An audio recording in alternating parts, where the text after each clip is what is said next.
बिस्मिल्लाहिर्रहमानिर्रहीम। मक्का से कारवान अहल बीत की रवानगी गरज तरविया 8वें ज़िलहिज्जा के दिन ज़िलहिज्जा 60 को कारवान अहल बीत मक्का से रवाना हुआ।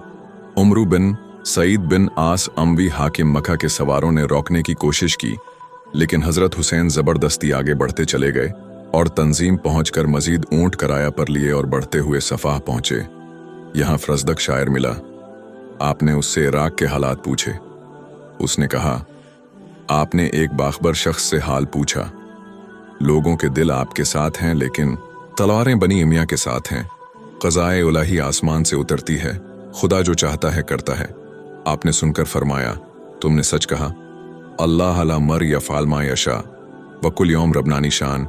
अगर खुदा का हुक्म हमारे मुआफिक हो तो उसकी नामतों पर उसके शुक्र गुजार होंगे।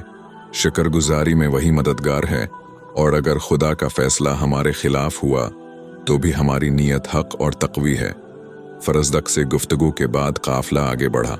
रास्ता में अब्दुल्ला बन जाफर का खत मिला कि मैं खुदा का वास्ता दिलाता हूँ, मेरा खत मिलते ही फौरन लौट आए। मुझे डर है कि जहाँ आप जा रहे हैं वहाँ आपकी हलाकत और आपके अहलियत की बर्बादी है।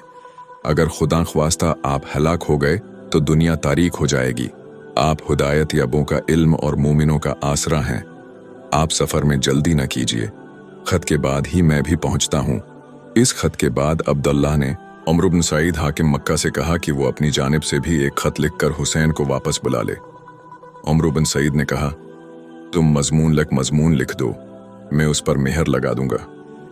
चनांचे अब्दुल्ला ने उमर की जानिब से हसब झेल खत लिखा, मैं खुदा से दुआ करता हूँ कि वो तुमको इस रास्ता से फेर दे जिधर तुम जा रहे हो। मैंने सुना है कि तुम इराक जाते हो।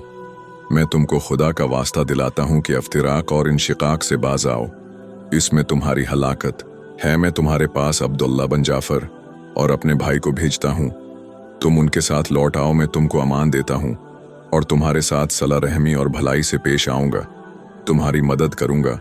तुम मेरे जवार में निहायत इत्मीनान और राहत के साथ रहोगे। उस तहरीर पर खुदा वकील और शाहिद है। उमर ने उस तहरीर पर अपनी मेहर कर दी और अब्दुल्ला बन जाफर और यही बन उमर वो दोनों उसको लेकर हज़रत हुसैन के पास गए।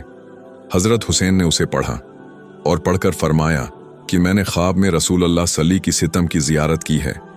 इसमें आपने मुझे एक हुक्म दिया है, मैं उस हुक्म को पूरा करूँगा, ख्वा इसका नतीजा मेरे मुआफिक निकले या मुखालिफ। अब्दुल्ला और यही ने पूछा, क्या ख्वाब था? फरमाया, मैंने उसे न किसी से बयान किया है और न मरते दम तक बयान करूंगा। इस गुफ्तगू के बाद उमर बिन सईद के खत का जवाब लिखा कि जो शख्स अल्लाह इज़्ज़वजल की तरफ बुलाता है, अमल सालेह करता है और अपने इस्लाम का मोतरफ है, वो खुदा और उसके रसूल से इख्तिलाफ क्यों कर सकता है? तुमने मुझे अमान, भलाई और सुलह रहमी की दावत दी है, बस बेहतरीन अमान अल्लाह ताली की अमान है। जो शख्स दुनिया में खुदा से नहीं डरता, खुदा क़यामत के दिन उसको अमान नहीं देगा। इसलिए मैं दुनिया में खुदा का खौफ चाहता हूँ ताकि क़यामत के दिन उसकी ईमान का मुस्तहक रहूँ। अगर ख़त से तुम्हारी नीयत वाकई मेरे साथ सला रहमी और नेकी की है तो खुदा तुमको दुनिया और आखिरत दोनों में जज़ाए खैर दे। वस्सलाम। मज़ीद ऐसी वीडियोज़ देखने के लिए हमारा चैनल विज़िट करें।